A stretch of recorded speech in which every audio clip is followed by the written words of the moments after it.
Sudan has been plagued by multiple conflicts and civil wars over the past few decades.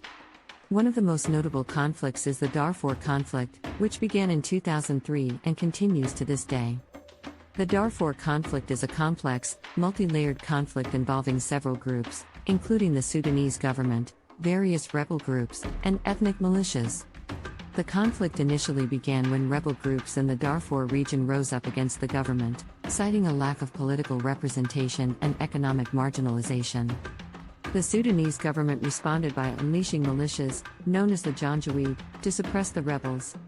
The Janjaweed were accused of committing widespread human rights violations, including genocide, against the civilian population in Darfur.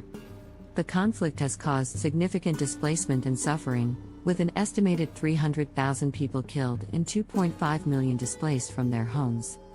In addition to the Darfur conflict, Sudan has also experienced civil wars in the southern region, which led to the separation of South Sudan in 2011. Efforts to resolve the Darfur conflict have been ongoing, with various peace agreements being signed and UN peacekeeping forces deployed to the region. However, the conflict continues to simmer, with sporadic outbreaks of violence and human rights abuses continuing to be reported. 2. The historical of North-South structure relations. The conflict between the northern and southern Sudan has usually been misunderstood, because the historical roots of the conflict have been misrepresented. Two opposite explanations are frequently given for the continuing rift: 1. That the division between the North and South is based on centuries of exploitation and slave raiding by the Arab North against the African South, or 2. That the Sudan was artificially split by imperialist meddling, since Sudanese Islam, being both African and Arab, imposes no natural historical division between the two regions. 3. The war economy and the politics of relief.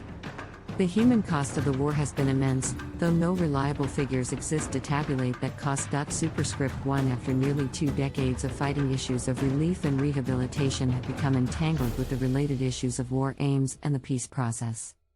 The relief effort in the Sudan has become a contested example in current debates concerning the efficacy of humanitarian interventions. Squared In this chapter we return to the questions posed in the preface: is relief a political rather than an humanitarian issue?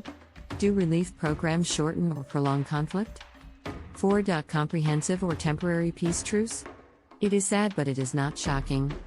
The failure was always inevitable, but you had to be a southerner to know that, wrote a Sudanese columnist, Ali Bilail. In the Egyptian Al-Ahram week, the preliminary results of the southern referendum were released. Perhaps it was a country that never made sense.